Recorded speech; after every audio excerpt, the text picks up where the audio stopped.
도서관 단골 손님들의 전화수다방. 내가 빌린 책. 안녕하십니까. 내가 빌린 책 대만 특파원 김민식입니다. 안녕하셨습니까. 성북 길빛도서관 단골 손님 박동훈입니다. 목소리가 살짝 잠기신 것 같은데? 그게 제가 어저께 저녁을 먹다가 음. 혀를 씹어가지고 발음이 그래서. 아니, 뭘 그렇게 맛있는 걸 먹었길래, 아, 음. 그건 아니고 밥이 좀 딱딱해서 그렇구나. 세게 씹다가 혀를 씹었네요. 이게 나이 드니까 이게 조절이 안 되나? 아니야, 그럴 수 있어. 우리 혀를 원래 혀 씹고 막 입 안에 씹고 그런 거 우리 어렸을 때도 많이 그러잖아. 나이하고는 상관없고. 네, 우리 오늘 잠깐만 2월 16일 예? 아침 7시 그리고 거기 계신 대만 시간으로는 6시죠? 6시입니다. 네. 방금 전화가 걸려오기 전에 내가 그 블로그에 들어가서 네. 제가 예전에 제가 지금 있는 곳은 이제 까오슝이거든요. 대만의 부산이라고 할 만한 대만 제2의 도시이고 예전에 제가 이 까오슝에 10년 전에 온 적이 있어요. 네. 그때는 제가 여기 그 여왕의 꽃이라고 하는 주말 연속극 드라마 촬영차 이제 왔었고 참 생각해보면 그때만 해도 좋은 시절이었던 거야. 뭐냐면 10년 전에는 주말 드라마를 시작할 때 1화, 2화에는 좀 뭔가 화려한 그림 같은 거 이렇게 좀 넣었으면 좋겠다. 그래서 왜 해외 촬영 같은 거 많이 했었잖아요. 발리에서 생긴 일도 그렇고 옛날에는 막 그 드라마가 그래서 그때 우리가 겨울에 따뜻한 데서 촬영할 때가 어디가 있을까 해서 왔던 데가 까오슝인데 그때 제가 10년 전에 쓴 블로그 이 여행기를 읽은 거예요. 왜냐면 그때 까오슝에서 자전거 타고 이렇게 돌아다녔던 게 너무 좋았었거든. 네. 그래서 2015년 2월에 내가 그 까오슝 자전거 여행기를 올려놓은 게 있어서 내가 그때는 내가 어디 갔었지? 그때 가서 좋았던 데 어디였었더라 하면서 이제 그 기억을 되살려 보려고 들어갔는데 내가 지금 그 블로그를 읽다 내가 깜짝 놀란 게 뭐냐면 그 블로그 여행기 맨 밑에 내가 뭐라고 써놨냐면 까오슝 그때는 내가 이제 대만을 처음 와본 거예요. 네, 촬영 때문에.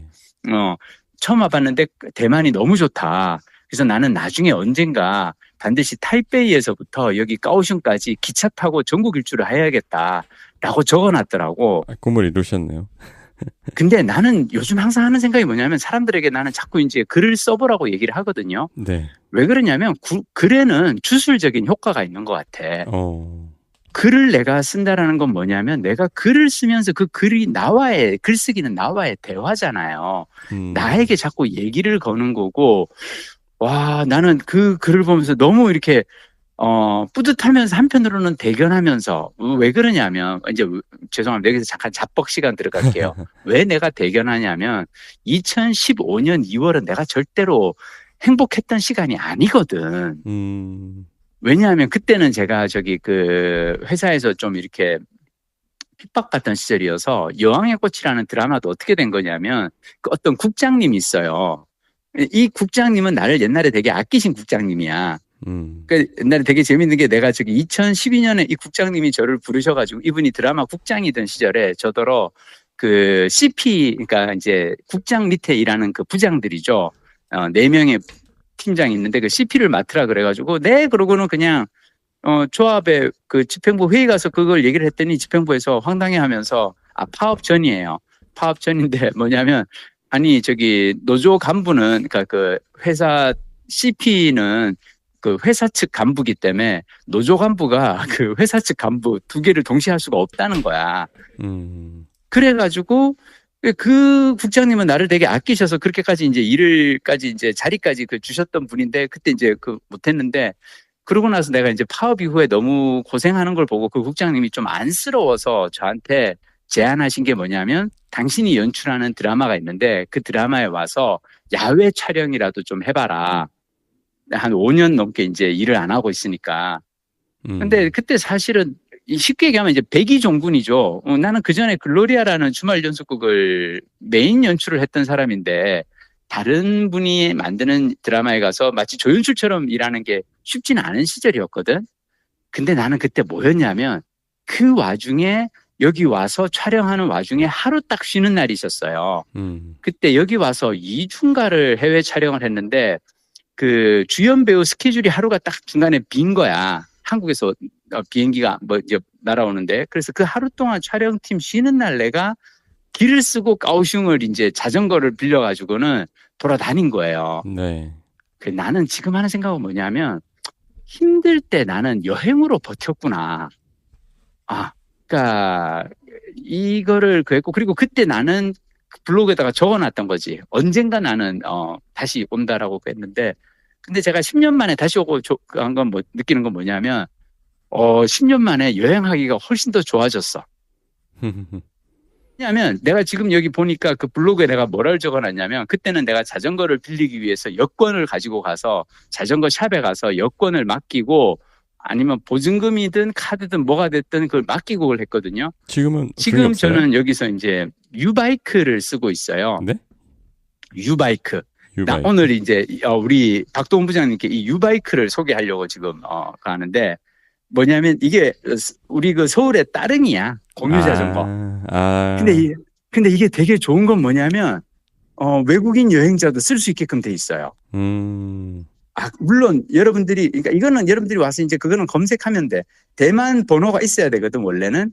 요즘은 왜 우리가 항상 어디든지 사람들의 신분을 확인하는 게 전화번호잖아요. 네. 그래서 전화번호로 등록을 하고 그 전화번호로 이제 그 인증번호가 날아오면 그걸로 오는데 유바이크라는 앱에 들어가서 영어로 이제 돼 있는 앱에서 나 같은 외국인 여행자는 그냥 카드 번호를 등록하고 보증금을 걸면은 이걸 빌릴 수가 있는데 유바이크는 좋은 건 뭐냐면 따릉이는 서울에서만 되잖아요. 네. 근데 유바이크는 대만 전역에 있는 공유 자전거 플랫폼이에요.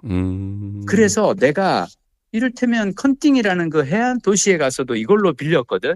그러면 되게 좋은 게 자전거를 그냥 숙소 근처에 있는 그리고 유바이크 앱에 보면 이게 대만이 또 워낙 또 정보 기술 강국이다 보니까 앱이 되게 잘 돼 있어요. 직관적으로 되게 잘 돼 있고 딱 그냥 앱에 들어가면 첫 화면에 뜨는 게 뭐냐면 내 근처에 어디에 자전거 몇 대가 있는지 이런 게 다 떠요.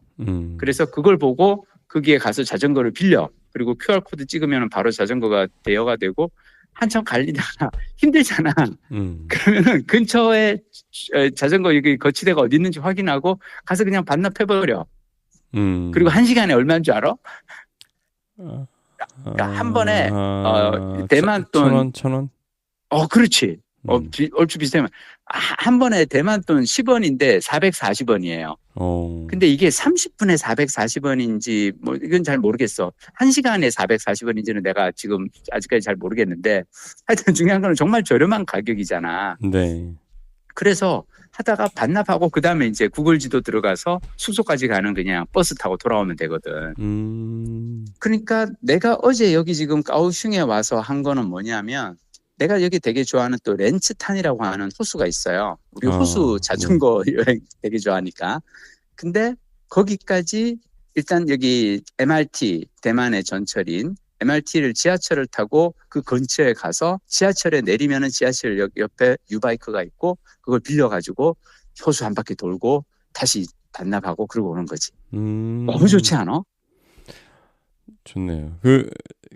근데 이 까오슝이란 도시가 제가 아는 거는 뭐 대만의 남쪽에 있는 대도시고 그래서 아까 뭐 부산이라고 생각하면 된다 이렇게 표현해 주셨고 그리고 한국에서 대만 자전거 여행 간다 그러면 여기로 많이 가시는 걸로 알아요. 그리고 맞아요. 온천 같은 거 좀 있고 맞죠? 맞아요. 네.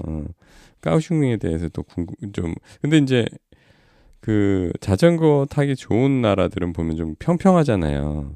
그렇죠. 근데 내가 알기로는 대만이 이 화산 활동이 좀 많고 그래서 높은 산도 있고 이런 동네 아니에요, 원래? 대만이 3,000m가 넘는 산이 10몇 개가 있어요. 맞아. 그러니까 가운데 그런 산이 있을 거 아니에요, 섬이. 맞아요. 그래서 내가 왜 지난번에 말씀드렸다시피 근데 그게 오히려 나는 대만을 여행하기에 편리하게 만든 건 뭐냐면 중간에 가운데 넓다란 이 산맥이 있고 그래서 대만의 도시들은 이 산맥 왼쪽에 쫙 다 그냥 일렬로 자리를 하게 된 거예요. 중국 쪽을 바라보면서? 그렇죠. 약간. 그래서 타이베이에서부터 쭉 그냥 일렬로 내려오는 건데, 근데 가오슝을 사람들이 아마 많이 오는 거는 내가 가오슝에서부터 이제 그 컨팅이라고 하는 최남단, 어제는 내가 일부러 컨팅에서 자전거 빌려가지고 또 이제 대만 최남단까지 갔다 왔거든요. 네. 근데 거기까지 가는 그 자전거가 오른쪽에 다 해안도로예요. 그래서 길이 되게 좋아. 풍광이 되게 예쁘고, 네. 컨팅이라는 도시는 저는 여러분들에게 정말로 까오슝 오시면 까오슝에서 컨팅도 꼭 한번 가보시라고 얘기 드리고 싶은 게, 컨팅은 딱 가서 내가 느낀 거는 여기는 제주도네? 예요. 아, 섬이에요? 아니 그게 아니라 풍광이 제주도예요. 아. 그러니까 근데 어차피 왜 대만이라는 게 하나의 커다란 섬이잖아요. 예. 근데 워낙 이제 큰 섬이라서 우리가 제주도 같다라는 느낌은 안 드는데, 까오슝이 부산이라고 한다면 자전거를 타고 계속 달리다 보면은 컨팅이 나오는데, 컨팅은 완전히 남부인데 왜 내가 제주도라고 생각을 하냐면 제주도가 자전거 여행하기 되게 좋잖아요. 네. 그리고 제주도는 그 운전 초보인 사람들도 가서 이제 왜 그 렌털해서 이렇게 자동차 여행을 많이 다니고, 그 이유가 뭐냐면 제주도는 교통량이 많지가 않잖아요. 그리고 왜 우리가 그 서울이나 이런데 인천 이런 데서 막 그 커다란 트레일러 같은 거 막 이렇게 달리잖아. 근데 네. 제주도는 그런 게 없잖아요. 왜? 네. 그런 것처럼 컨팅이 그래요. 그러니까 타이베이에서 이 까오슝까지가, 그러니까 이를테면 경부 고속도로처럼 여기까지가 이제 공장이라든지 산업 경제가 되게 발달돼 있는 지역이고, 컨팅은 그냥 저 남부 최남단의 어떤 작은 마을인 거예요. 그래서 그곳은 교통량이 없어가지고 자전거 타고 이렇게 다니면서도, 그리고 이제 자전거 도로가 따로 또 나 있기도 하고, 그리고 바람도 세고 2월인데 되게 이제 바람 심하고, 그래서 내가 달리면서 여긴 제주도구나라는 생각이 들었고, 자전거 좋아하시는 분은 정말로 까오슝에서부터 컨팅은 좀 추천할 만하고, 저는 이제 내년에 다시 한번 여기 오려고요. 와서 작정하고 유바이크 가지고 한번 어떤 자전거 여행을 할 수 있는지 한번 새로운 조합을 한번 만들어 보고 싶어. 제가 지금 구글어스에서 대만 지도를 보니까 진짜 이 대만 섬의 높은 산들이 약간 오른쪽으로 치우쳐져 있고 왼쪽에 도시들이 쫙 몰려 있네요. 맞아. 그래서 지금 말씀하신 컨팅이 영어로 표기에는 KEN 뭐 이렇게 되는 것 같은데. TING. 컨팅 내셔널 파크라고 돼 있네요. 맞아요. 거기 거의 국립공원이에요. 그래서 이게 3,000m 산도 있지만 요 왼쪽 도시들 있는 쪽은 마치 해변에 이렇게 해변이라서 그렇죠. 평평하기 때문에 그렇죠. 예, 타기 쉽다. 그리고 제가 이제 타이베이, 타이중, 그다음 타이난에 있는데, 저는 개인적으로 타이난이라는 도시도 참 좋았는데, 네. 왜 그러냐면 이 타이난이 예전에 이제 네덜란드에서 맨 처음 이제 이 포르투갈이 처음에 대만을 발견을 하고요. 네. 그래서 포르투갈이 이 약간 타이베이 근처에다가 이제 식민지를 이제 그걸 하고, 그다음에 네덜란드가 들어왔고, 네덜란드가 타이난을 이제 점령지를 삼았기 때문에 타이난 같은 경우 가보면 3, 400년 된 그런 유적들이 있어요. 막. 그래서 그 도시는, 타이난이라는 도시는 약간 경주 같은 그런 느낌이 들었었고, 네. 저는 여러분들께 권해드린다면은 까오슝이, 여기가 이제 서울에서 직항이 많이 있거든요. 그래서 까오슝에 들어오셔서 까오슝에서 처음에는 타이난으로 가세요. 그러면 타이난에서는 여러 이렇게 좀 역사적인, 마치 한국으로 치면 경주 같은 도시인 거예요. 네. 그래서 타이난에서 이렇게 다니면서 좀 역사적 유적이라든지 뭐 이런 걸 좀 보시고, 그런 다음에 저 내려가서 컨팅으로 가서 이제 대만의 제주인 컨팅에서 조금 쉬시다가, 그리고 마지막에 까오슝에서 맛있는 거 먹고 딘타이펑 가고, 여기 리우 야시장이라고 하는 대만 3대 야시장에서 맛있는 거 먹고 쉬다가 들어오시면 됩니다. 그러니까 인천에서 까오슝 직항으로 가서 타이페이는, 그렇죠. 타이페이는 굳이 가지 않고 인천으로. 왜 제가 이 얘기를 드리냐면은, 제가 이번에 느낀 건데, 타이베이, 타이난, 까오슝 같이 하려면은 그러면 3주를 해야 돼요. 그러면 3주를 해야 되고, 이게 대만이 워낙 길기 때문에 타이베이, 그리고 타이베이도 사실은 근처에 가려고 하면 볼 데가 너무 많거든요. 네. 그래서 저는 나눠서 오시라는 거죠. 그러니까 그래서 남쪽. 타이베이에 가서는 타이베이 근처만 보시고, 까오슝에 오시면은 남부만 보시고. 오케이. 많은 사람들이 타이베이가 사실은 워낙 이제 한국 사람들이 많이 가는 곳이긴 한데 저는 이번에 와서 가오슝, 타이난, 컨팅 이 세 도시가 너무 좋아요. 가오슝, 타이난, 컨팅. 그게 결국은 대만 남부에서 까오슝을 중심으로 해서 위에 타이난이 있고 아래에 그렇죠. 컨팅이 있으니까 그리고 그렇죠. 까오슝에 직항이 있으니까 까오슝으로 들어가가지고 위아래, 그렇죠. 위아래 치고 나와라. 맞습니다. 예. 그리고 제가 항상 여행에서 중시하는 게 저는 이 더블 트랙 투테마거든요. 네. 그러니까 가서 휴양만 하고 오면은 심심해요. 그냥 푹 놀다만 오면. 그렇다고 가가지고 모험만 하다 오면은 피곤해요. 그래서 초반부에는 모험. 내가 말하는 모험이라는 건 뭐냐면은 이를테면 이제 그 오래된 유적의 도시에서 막 이곳저곳 돌아다니는 거예요. 네. 그리고 후반부에는 이렇게 바닷가 휴양 도시에서 이렇게 널브러져서 그 컨팅에는 해변에 되게 예쁜 뭐 이런 그 카페들이나 이런 그 스팟들이 많기 때문에 그런 데서 이렇게 널브러져서 이렇게 쉬시다가 그러고 오시는 거죠.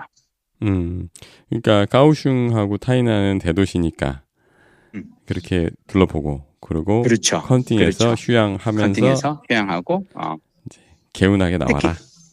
개인적으로 저는 가오슝을 마지막으로 들러라고 얘기 드리고 싶은 게 왜 그러냐면 이거는 그냥 뭐 저기 다른 그게 아니라 저는 항상 비행기 타고 나오는 곳에서는 마지막에 한 2, 3일 정도 거기서 보내다가 와요. 왜냐하면 비행기 날짜에 딱 맞춰가지고 딱 하면은 왠지 불안해. 그렇지 않아? 내일 비행기인데 내가 오늘 가오슝으로 이동한다. 네. 나는 좀 불안해. 항상 2, 3일 전에 가기 때문에 만약 한 열흘 일정으로 오신다면 3일은 타이난, 3일은 건팅, 그리고 3일은 가오슝에서 보내고 가시면 될 것 같습니다. 아유, 알찹니다, 알차. 네.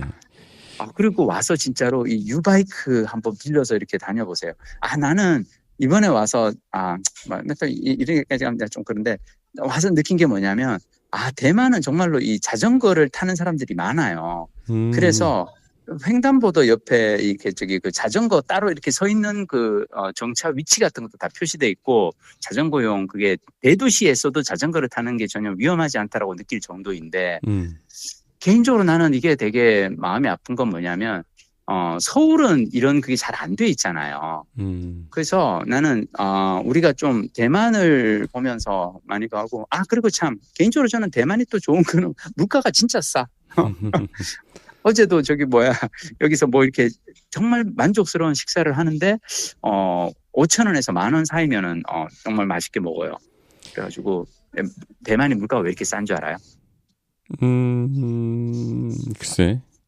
이게 있잖아. 나는 여기서 이제 잠깐 제가 이제 이번에 여행하면서 일단 느낀 게 나는 이 나라가 너무 좋고, 네. 너무 좋고 게다가 심지어 이제 그래서 근데 너무 좋으면은 왜 궁금해지잖아. 알고 싶어지잖아. 네. 내가 어떤 사람을 되게 좋아하게 됐어. 그럼 그 사람에 대해서 다 알고 싶어지잖아. 네. 나는 이 나라의 역사에 대해서 궁금해져서 반전이 있는 동아시아사라는 책이 있어요.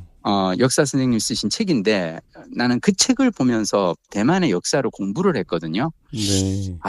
공부하면서 참 느낀 건 뭐냐면 이 나라가 사실은 아픔이 되게 많은 거예요. 네. 제가 참 타이난에서 만난 재미난 친구 하나 얘기해 줄게요. 타이난에서 타이난에 가면 공자묘가 있는데 네. 이 공자묘가 1600년대 세워진 공자묘예요. 네. 그러니까 400년 전이니까 진짜 오래전에 세워진 거지. 근데 그 공자묘 앞에서 어떤 타이난 가이드가 외국인들 앞에서 영어로 투어를 하고 있는 거예요. 그래가지고 나는 그냥 가서 이 사람이 그냥 영어 투어 하니까 궁금해서 이렇게 들었는데 이 사람이 그러니까 왜 유럽 사람들은 공자에 대해서 전혀 모르잖아요. 네. 근데 대만에 중국에 오면은 커다란 공자묘가 있잖아. 말이 웃긴 게 공자묘지만 거기에 공자는 없잖아요. 근데 그냥 중국 전역에 가면 공자묘가 있잖아요. 그래요? 사실 이거는 뭐냐면 공자묘가 아니라 실은 공자의 위패를 모시는 공자 사당인 거예요. 그러니까 유럽 사람들한테 이제 설명을 해줘야 되잖아. 왜 이게 이제 교회나 성당은 아닌데 왜 중국엔 이게 생겼을까? 타이난이라고 하는 여기에 왜 이게 있을까? 이 사람이 뭐라고 얘기를 해주냐면 원래 중국은 왜 너무 방대한 대륙이잖아요. 네. 그래서 왜 춘추 전국 시대 막 수십 개 나라로 쪼개져서 막 서로 전쟁하고 막 그랬잖아.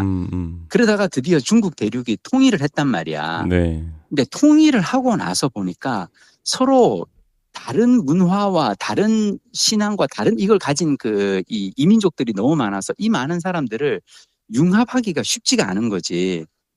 그래서 중국 대륙을 통합하고 나서 왕들이 계속 하는 고민은 뭐냐면 이 많은 백성들을 어떻게 내 말을 따르게 할까를 봤더니 몇백 년 전에 이 춘추 전국 시대에 제자백가, 그때는 정말 말 그대로 제자백가 때는 왜 유가, 도가, 온갖 사상들이 다 나오잖아요. 네. 근데 그 많은 사상들 가운데에서 딱 공자의 가르침을 봤더니 공자의 가르침의 핵심은 뭐냐? 충효잖아요. 네. 임금에게 충성하고 부모에게 효도하라. 근데 이게 딱 보니까 그냥 임금에게 충성하라고만 하면은 뭐야 저거 임금이 지저거 하려고 하는 거. 근데 그게 아니라 부모에게 효도하라는 말까지 있잖아. 지극히 옳은 말씀인 거야. 그래서 공자의 사상을 퍼뜨리기 시작하는 거예요. 또 공자의 저술들, 그리고 공자가 공부했던 그 사서삼경 이런 것들 있잖아요. 네. 이런 걸 이제 사람들에게 읽히고, 심지어 그 왕이 이제는 국가의 관리를 뽑을 때, 과거를 볼 때 공자님 말씀을 얼마나 열심히 공부했느냐로 뽑은 거야. 네. 그랬더니 모든 사람들이 다들 출세하고 싶은 애들은 다 이제 공부를 하게 된 거고, 그리고 이 타이난의 이제 청나라가 이제 그 명에서 청으로 바뀌고 난 다음에 타이난에 딱 와서 청나라 이 관리들이 맨 먼저 세운 게 공자묘인 거예요. 그러니까 뭐냐면 이 대만에 있는 이제 여기 니들이 그동안은 여기 뭐 토속 신앙을 믿었을 수 있어. 근데 이제는 나라가 바뀌었고 우리는 이제는 공자님 말씀을 믿는다. 자, 그러니까 청나라 그 누르하치 황제를 에게 충성하라고 가르친 게 아니에요. 그렇게 가르치면 너무 속보이잖아. 네. 공자묘를 짓고 자 우리 이제 다 같이 공자님 말씀을 공부하자라고 한 거예요. 공자님 말씀이 뭐야? 왕에게 충성하라거든. 네. 나는 근데 이 설명이 너무 재밌었는데, 근데 이분이 너무 재밌어서 나는 이제 이분을 계속 따라다녔어. 그래서 내가 이제 가서 물어봤지. 나 같이 들어도 돼? 그래서 괜찮대. 그래가지고 이제 하다가 내가 나중에 물어봤어. 근데 이제 거기에 타이난에는 또 심지어 뭐가 있냐면 참 이 타이난이 아픈 역사가 많은 게 맨 처음에는 포르투갈 애들이 들어와서 이 섬의 이름을 포르모사라고 짓습니다. 포르모사가 포르투갈어로 아름다운 섬이라는 뜻이에요. 그러고 난 다음에 네덜란드 애들이 들어왔고 포르투갈이랑 네덜란드랑 전쟁에서 네덜란드가 이겼어. 그러고 난 다음에 다시 이제 청나라가 됐는데 청나라가 망하면서 다시 영국 애들 들어오고 그 다음에 일본이 들어와서 일본 식민지 지배를 되게 혹독하게 겪어요. 진짜 혹독하게 겪어요. 그리고 그 타이난에 가보면은 그 일본 그 식민지 시절의 건물들이 남아 있어. 그래서 내가 슬쩍 물어봤어 나중에. 야, 근데 나는 대만 여행할 때마다 항상 이상한 게 너네나 우리나 똑같이 식민 지배를 받았는데 너네는 일본에 대해서 감정이 그리 나쁘지 않은 것 같아. 그랬더니 사람이 씩 웃더라고. 그러더니 그건 그래. 한국 사람들은 일본에 대해서 반감이 많지만 우리 대만 사람들은 일본에 대해서 그리 반감이 많지가 않아. 그래서 내가 니들이 더 관대한 거야? 이 사람 뭐라는 줄 알아요? 뭐래요? 자기들은 일본 다음에 더 끔찍한 역사를 겪었다는 거예요. 그러니까 더 나쁜 놈이 있어서? 더 나쁜 놈이 있었던 거야. 아, 우리가 잘못 알고 있었구나. 일본이 이게 우리가 한국은 잘못 알고 있었던 거야. 똑똑하게 하고요. 대만은 유화책을 써서 대만 사람들이 일본 아니에요. 좋아하는 줄 알았더니 그게 아니네. 이게 나도 이번에 와서 그걸 깨달은 거야. 네. 그러니까 뭐냐면 반전이 있는 동아시아 사회를 보면은 이들이 일본 식민지 시절에 얼마나 처절하게 저항하고 그리고 얼마나 처절하게 일본에게 탄압을 당했는지가 나와요. 네. 자, 근데 문제는 뭐냐면 그렇게 하고 나서 일본이 2차 대전 끝나고 나서 이제 망하잖아요. 네. 그러고 난 다음에 국민당이 들어오잖아. 중국의 국민당이. 근데 중국의 국민당이 처음에 대만에 올 때는 뭘로 들어왔었냐면 얘들은 그냥 대만을 지배하기 위해서 들어온 거야. 대만을 지배하기 위해서 들어와 가지고는 처음에 얘들이 대만을 어떤 식으로 썼냐면 전쟁 그 물자 보급 기지처럼 쓴 거지. 그때 당시만 하더라도 네. 국민당은 공산당이랑 공산군이랑 중국 본토에서 싸우고 있었어. 근데 대만에서 그러면 물자를 갖다가 이제 수발을 해가지고 본토에서 싸우고 있는 국민당에게 지원을 한 거예요. 네. 그러다 보니까 혹독하게 수탈을 한 거야, 대만에서. 그래서 그 수탈에 항의하는 사람들의 그 마치 3.1 운동처럼 228이라고 하는 이제 이 대만 현지 사람들이 꽤 있었는데 이게 이제 민중 저항이 세지니까 어떻게 됐느냐? 본토에 있던 국민당이 여기로 와요. 와서 수만 명을 그러니까 총을 든 군인들이 와서 학살을 하는 거야. 그러고 나서 28년 동안 30년 가까이 계엄령을 내립니다. 네. 그래서 대만에서 계엄령은 뭐냐면 일당 독재였어요. 그래서 여기는 1987년까지인가 그냥 당은 하나밖에 없었어. 야당이라는 게 없었다니까. 그러니까 이런 그 끔찍한 그걸 겪었고, 그리고 국민당은 이게 참 되게 슬픈 게 국민당이 중국 본토에서 공산당이랑 싸워서 졌잖아요. 네. 왜 졌을 것 같아요? 국민들이 호응을 하지 않아서?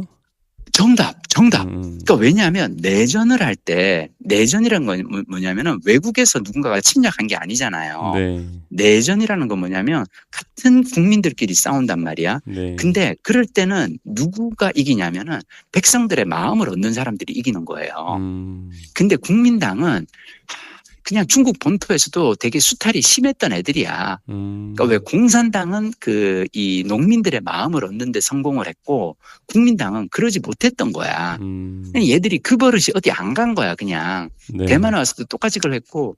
그래서 대만 사람들은 차라리 일본 때보다 국민당 시절의 치하가 더 끔찍했기 때문에 일본에 대해서는 그리 나쁜 감정이 없는 거야. 오히려 건물 지어줬다 이거구나. 인프라 깔아주고. 그렇지, 맞아. 오히려 건물 지어주고 철도 깔아주고 그랬다 이거지. 근데 개인적으로 근데 여기서 재밌는 거, 그 동아시아사를 내가 그 반전이 있는 동아시아사를 읽다가 내가 깨달은 건데, 그 대만이 세계 경제의 모범국이었어요. 네. 뭐냐면 우리 왜 1997년도, 98년도 우리 IMF 터졌을 때, 네. IMF 터졌을 때 한국만 사실은 그때 경제 위기를 겪은 게 아니거든. 태국에서 왜 외환 위기가 시작됐었고, 그래서 왜 아시아 여러 나라들이 다 같이 그때 힘들었단 말이야. 네. 근데 그때 유일하게 그 경제 위기에서 벗어나 있었던 게 타이완이었어요.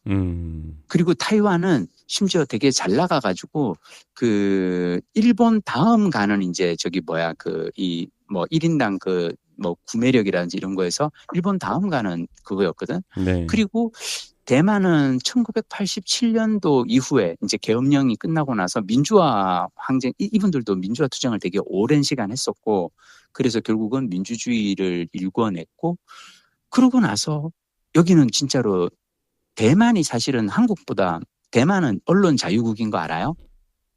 한국은 부분적인 언론 자유국이에요. 어디서 평가하는 그거가요? 그렇죠. 그러니까 내가 얘기하는 건 뭐냐면 민주주의의 가치 수호를 봤을 때 대만이 우리보다 더 윗길이라고. 그러니까 국제사회에서 보기로는 대만은 언론 자유국이에요. 완전한 언론 자유를 누리고 있는 나라야.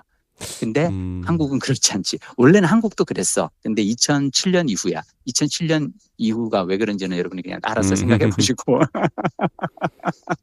하여튼 그래가지고, 근데 이 대만이, 내가 요즘 여행 다니면서 왜 물가가 너무 싸다 그러잖아요. 네. 자, 그러면은 일본 다음이었단 말이야. 그리고 우리는 심지어 IMF 겪고 막 그러면서 힘들 때 대만은 되게 독야청청 잘 나갔었고, 그러면 지금 대만이 우리보다 더 물가가 비싸야 정상이거든. 근데 내가 지금 느끼기로는 싸고, 그리고 여기가 1인당 시간당 최저임금이 우리보다, 그러니까 8,500원인가 그래요. 그러니까 10에서 15% 정도 더 낮아, 우리보다. 자, 이게 왜 그런 줄 알아요? 이게 되게 재밌어.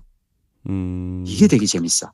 자, 대만이 1987년 민주화 이후로 막 경제 성장을 해올 때 그 중국과, 그러니까 중국 본토와의 관계가 있어요. 그 관계가 뭐냐면 삼불 정책이야. 이 삼불 정책은 뭐냐면 세 가지를 드러내놓고 이야기하지 않는다야. 대만은 대만은 독립을 주장하지 않는다.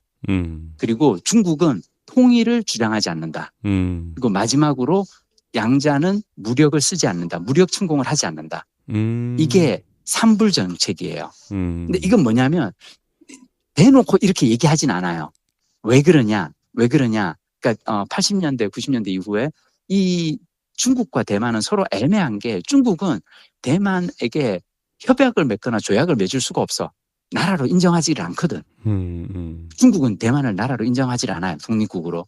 그래서 왜 지금도 대만은 저기 유엔이나 이런 데 가입이 안 돼 있잖아요. 네. 국제기구 같은 데 가입이 안 돼 있거든. 그러니까 그냥 암묵적으로 중국 본토와 대만 사이에는 이 세 가지가 있었던 거야. 대만은 독립을 주장하지 않는다. 중국은 통일을 주장하지 않는다. 마지막으로 서로 무력 침공을 하지 않는다. 자, 근데 이게 깨졌어요. 언제 깨졌냐? 2007년인가? 천수이벤이라는 이제 총통이 하고 나서 이분이 대만 독립을 주장을 해버린 거예요. 자, 그러고 난 다음에 중국이 대만이 독립을 주장해. 그 다음에 이제 중국에서 다시 이제 격해지면서 관계가 완전히 악화돼 버렸어요. 양안 관계가 왜 그 이후로 2000년 이후에 이제 악화가 되잖아요. 네. 근데 이게 너무 시기적으로 보면 안타까운 건 뭐냐면 사실은 이때가 대만한테는 절호의 찬스였거든. 2000년 이후에 중국이 경제가 엄청나게 성장을 하잖아요. 네. 이때 사실은 대만이 만약 그 중국의 경제 성장에 묻어갈 수 있었다면 우리는 묻어갔잖아요. 네. 한국은 제대로 묻어갔었거든. 사실은 한국이 1997년, 98년도에 IMF에서 벗어날 수 있었고 심지어 2006년도에는 한국의 그 GDP가 대만을 역전해버려요. 대만을 역전할 때 대만에서는 되게 자존심 상해했대요. 사람들이. 왜 그러냐면 대만 사람들은 속으로는 다 아시아에서 일본 다음은 대만이라고 생각했거든. 그렇지. 실제로 그랬고 일본 다음은 대만이라고 생각했는데 갑자기 한국이 일본 다음 한국이 돼버린 거야. 대만을 추월해버린 거야. 근데 이게 왜 그렇게 돼버렸냐면 중국이랑 양안 관계가 악화되면서 무역을 할 수가 없게 된 거예요. 그러니까 중국이라는 사실은 시장을 잘만 활용을 했으면 생각해봐. 같은 중화 문화권이고 중국어를 쓰는 사람들이니까 네. 한국보다 오히려 중국 가서 기업하기 더 좋았던 거는 그리고 중국에다가 물건 수출하기 더 좋았던 건 대만이었단 말이야. 대만이 그 대만 독립을 주장하는 바람에 중국하고 관계가 악화돼서 이걸 못 해버렸다니까. 그러면서 자 근데 문제는 또 뭐냐. 이게 되게 재밌는 게 재밌다 그러면 안 된다. 어떤 나라의 이제 정책이 참 그한 경우인데 양안 관계가 악화돼가지고 수출입이 안 되잖아요. 네. 수출입이 안 되는데 대만의 기업들 있잖아요. 대만의 기업들은 참고로 우리가 지난 시간에도 잠깐 그 TSMC를 얘기하면서 그랬지만 중소기업의 나라잖아요. 그렇죠. 여기는 삼성이나 현대 같은 그런 그 기업군, 대기업, 재벌들이 있는 게 아니고 각각의 강한 그거 알아요? 나는 몰랐는데 그 자이언트 그 대만 자전거 회사 있잖아. 네. 매출이 2조래. 참고로 우리나라 삼천리 자전거 매출에 뭐 하여튼 수십 배래요. 그러니까 뭐냐면 자이언트는 글로벌 기업이잖아요. 이제. 그러니까 내가 얘기한 거야. 여기는 딱 한 가지 품목만 가지고 반도체면 반도체, 그 자전거면 자전거 한 가지 품목만 가지고 글로벌해지는 기업들이 있는 거지. 그리고 그 기업들이 시작이 아주 작고 나는 여기 야시장이 너무 괜찮은데 다 알고 봤더니 우리가 왜 아는 그 딘타이펑이라든지 공차 이런 거 있잖아요. 네. 다 시작은 야시장이었어. 아주 작게 시작하는 게 이들의 특징인 거예요. 그러니까 야시장에서 그냥 가판대에서 시작하다가 대박이 나면은 해외 프랜차이즈까지 내는 그런 기업으로 성장하는 거지. 자, 근데 이런 그 도전심 강하고 막 이렇게 세계적으로 뻗어가는 기업들이 중국을 그냥 놔뒀겠냐고. 그래서 기업들은 어떻게 했냐면 중국에다가 공장을 그냥 세운 거예요. 자, 무역은 안 되지만 중국에 가서 내가 공장을 세우는 건 되잖아. 그거는 기업가가 하는 걸 그거를 이 대만 정부에서 막을 수는 없잖아. 그리고 중국 측에서도 야, 우리나라에 물건 파는 건 안 돼. 하지만 니들이 우리나라에 들어와서 공장 짓는 거는 오케이 한 거예요. 자, 그래서 대만의 기업들이 중국의 공장으로 진출하고 이게 나중에 어떤 문제가 생기냐면 생각해봐요. 대만 기업들이 공장 가서 공장을 중국에다 짓고 나니까 대만의 일자리가 줄어드는 거예요. 자, 근데 한국도 똑같이 그랬거든. 한국도 분명히 우리가 왜 대구의 섬유 공장이라든지 부산의 신발 공장들이 다 중국으로 갔단 말이야. 근데 대신에 우리는 거기다가 하는 대신에 우리는 중국에다가 다른 걸 팔아먹었잖아. 전자제품이 되었건 자동차가 됐건 우리는 다른 걸 팔아먹었단 말이야. 근데 대만은 기업은 공장을 옮겼는데 정작 그 중국 시장은 차지하지를 못한 거죠. 팔아먹지는 못한 거야. 자, 그래서 이 중국에 가서 근데 대만 기업가들이 돈을 또 벌었어. 그 돈을 번 사람들이 어떻게 하겠어? 중국에다가 재투자하는 거예요. 계속 더 공장을 더 늘리는 거지. 그리고 중국이 대만보다는 인건비가 훨씬 더 싸니까. 자, 이게 계속 반복되다 보니까 대만의 일자리는 줄어들었는데, 자, 나중에 또 심지어 중국 본토에 가서 사업을 해서 돈을 번 대만 기업가들이 이 돈을 번 돈을 어떻게 하겠어요? 대만에 와서 그냥 부동산 산 거야. 자, 그랬더니 타이베이 같은 데서 부동산 가격이 미친 듯이 또 올라간 거죠. 자, 젊은이들은 지금 완전히 난리래요. 대만의 젊은이들은 생각해봐. 일자리는 줄어들었는데 집값, 부동산 가격 등 이런 거는 물 올라가 버렸어. 좀 멘붕인 거죠. 개인적으로 저는 제가 지금 이 얘기를 왜 드리느냐. 제가 요즘 이렇게 한 며칠 이렇게 페이스북이나 이런 걸 보면서 안타깝게 생각하는 건 뭐냐면 제가 되게 좋아하고 존경하던 분들이 있어요. MBC에서 저기 자회사 사장까지 하시고 나가서 목사님으로 일하시는 분이 있어. 조정민 목사님 말씀하시는 거죠? 이렇게 실명을 나는 안 깠다. 나는 안 깠어. 당신이 깠어. 제가 어떻게 제가 만난 적 모르겠다. 기억이 안 나는데 하여튼 그 특이한 이력을 가지신 목사님이시더라고요. 요즘 뭐 하시는 줄 알아요? 혹시 부정선거론 지금 이런 설교 중에 부정선거에 대해서 나는 그분도 그렇고 그리고 또 내가 또 되게 좋아하는 저자가 있어. 작가가 있어. 근데 이분이 최근에 어떤 칼럼에다가 중국에 대한 어떤 이걸 이렇게 자극하는 어떤 글을 또 쓰신 거예요. 근데 나는 이번 윤석열 계엄을 보면서 진짜 안타까운 건 뭐냐면 그냥 솔직하게 얘기해서 미안해요. 정치적인 얘기를 해서 그냥 이건 할게요. 근데 왜 그러냐면 난 나름 내가 중요하다고 생각해서 그래. 윤석열이 계엄을 한 건 내가 보기에는 그냥 되게 심플해. 자기 개인적 사정이야. 특검 받기 싫어서. 그리고 이제, 명태균이라든지 막 이런 게 뭐가 자꾸 뜨고 하니까, 그리고, 국회가 말 안 듣고 막 그러니까, 열받아서 계엄을 했는데, 해놓고 나서 보니까, 지가 봐도 계엄을 할 만큼의 비상사태는 아니거든. 계엄은 비상사태 때 계엄을 하는 거지. 대만이 계엄을 걸었던 것도 30년간 유지했던 것도 중국과의 어떤 그것 때문에 그랬던 거고, 근데 그러고 나서 계엄 걸고 나서 비상사태가 아닌데 계엄을 했고 계엄을 했기 때문에 오히려 나라가 비상시국이 된 거지. 이러고 나니까 이제 핑계를 댄 게 부정선거 때문에 부정선거 조사하려고 했다. 근데 말이 안 되는 게 부정선거를 했다라는 거는 당신이 행정부의 수반인데 본인이 선거 관리하는 다 공무원 동원된 공무원을 그러면 자기가 지휘를 했다는 건데 말이 안 되잖아. 그러니까 이 부정선거의 배후가 뭐냐? 한국보다 더 큰 뭔가가 있어야 되는 거고 그래서 중국 배후론을 이제 끄집어 온 건데 나는 되게 지금 최근 몇 달 사이에 마음이 아픈 거는 이 계엄 이후에 갑자기 한국 내에 중국에 대한 여론을 반중론을 끄집어내는 사람들이 많아지고 있다는 거죠. 위험 수위를 좀 넘은 것 같아요. 위험 수위를 넘었어요. 이거는.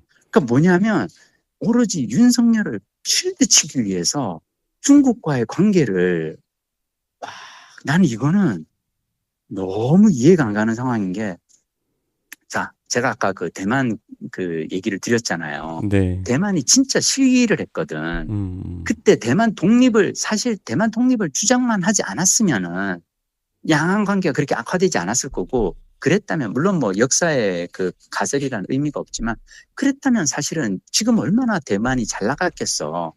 아마 한국이 일본을 추월하는 게 아니라 대만이 일본을 먼저 더 추월을 했겠지. 왜냐하면 중국의 경제 성장에 가장 먼저 그 큰 이점을 누릴 수 있는 나라가 대만이었는데 그걸 못했잖아요. 네. 자, 내가 얘기하는 건 뭐냐면 지금 한국이 나는 지금 비슷한 길로 가려는 것 같아. 나는 이거는 우리에게 앞으로 우리는 한국은요. 우리 지정학상 이렇게 보면은 우리는 일본과 중국 양나라, 양대 대국 사이에 낀 나라고, 개인적으로 나는 두 나라와 다, 불가근 불원 원칙을 지켜야 한다고 생각해요. 너무 가까워질 수도 없고, 너무 멀어질 수도 없어. 그러니까 너무 가깝게 이렇게 갈 필요도 없고, 왜냐하면 한쪽 나라와 우리가 일본이나 중국과 한쪽과 너무 가까워지면 다른 나라 반대편에서 이제 견제가 들어오기 때문에 나는 불가근 불가원을 해야 되는데, 나는 사람들 마음에다가 이렇게 중국에 대해서 말도 안 되는 어떤 음모론을 더 씌워가지고, 전 지금 상황이, 처음에 예전에는 우리가 저기 한 달 전에 우리 막 그 박동훈 부장님이 막 걱정할 때는 내가, 괜찮아 막 그랬는데, 나는 이렇게 된다고 했잖아요. 나는 이런 식으로까지, 이렇게까지, 그러니까 나라의 운명을 이렇게까지 해놓을 줄은 나는 몰랐네. 정신적 내란 상태죠, 사실. 아니, 내전 상태지. 맞아요, 정신적 내전 상태야. 내전 상태인데 예전에는 이제 아무래도 그러니까 이제 연세가 들어서 여러 가지 균형 잡힌 사고가 뭐 상황적으로 어려운 어르신들이, 또 어르신들은 젊었을 때 어렸을 때 그 트라우마가 많잖아요. 뭐 공산주의에 그렇지. 대한 트라우마. 맞아. 그래서 그거를 갖다가 이제 그 정광훈 같은 세력이 이용해 먹는 거 아니에요, 자기 수익을 위해서. 그렇지. 수익 모델로 만든 건데 거기에 휘둘리는 어르신들 정도 있었다면 지금은 아니 저 사람이 하는 똑똑한 사람들이, 지난번에 우리가 했던 미스 빌리브처럼 똑똑한 사람들이 음모론에 휘둘리는 상황. 예, 젊고 저 사람이 이런 사람들이 맞아. 너무 많아졌어요. 맞아요. 너무 안타까워. 그래서 이게 뭐 탄핵이 인용돼도 그 뒤에 맞아요. 이게 좀 있을 정리가 것 같아. 될까? 정리가 될까? 이런 생각이 좀 드는 안타까운 상황입니다. 이걸 어떻게 한 방에 아니 참 박동훈 부장님, 네. 그 유혹을 견뎌내셔야 됩니다. 한 방에는 없어요. 한 방에는 없어요. 그 유혹에 넘어갔던 게 윤석열이야. 세상이 지 뜻대로 안 되는 거야. 세상이 지 뜻대로 안 되니까 이걸 한 방에 해결할 수 있는 방법이 뭘까? 계엄이라고 생각한 거야. 자, 내가 왜 이 얘기를 하냐면, 나는 알지. 뭐 박동훈 부장님 뭐 한 방에 다만 내가 얘기하는 건 우리는 있잖아요. 네. 이제 우리의 목표는 뭐가 돼야 되는 줄 알아요? 글쎄요. 즐겁고 행복하게 오래 사는 거예요. 오래 살면서 조금씩 꾸준하게 지치지 않고 세상을 더 나은 쪽으로 만들기 위해서 우리는 무엇을 해야 될까? 그걸 고민하면서 살아야 돼요. 한 방에 뭘 하려고 하면 안 돼요. 삽시다 우리. 요즘에 그래서 이 역사에 관심 갖게 되면 나이 든 거라고 하는데 그런 책을 자꾸 찾게 되더라고요. 어떤 책 읽고 있는데? 어제는 허영만 화백하고 김세영 작가가 쓴 이 한강. 아니 그게 레전드지, 클래식이지, 클래식. 난 지금 봤어요. 내가 잠깐만, 한강을 이제 봤다고? 이제 봤어요. 그거 우리 대학교 때 보는 거 아닌가? 제가 본 건 이제 2019년 판이었는데, 보니까 한번 이렇게 개정을 해서 내신 것 같더라고요. 옛날에 나온 책이에요. 아주 옛날에. 그렇구나. 이게 근데 저는 이걸 어떻게 보게 됐냐면, 최태성 선생님의 역사의 쓸모라는 책 보셨어요? 예. 그 책도 좋은 책이지. 이 책에서 꼭 봐야 될 거라고 소개했던 것 같아요. 그렇구나. 그랬던 거 기억이. 왜 요즘 내가 막 여러 가지 섞여가지고.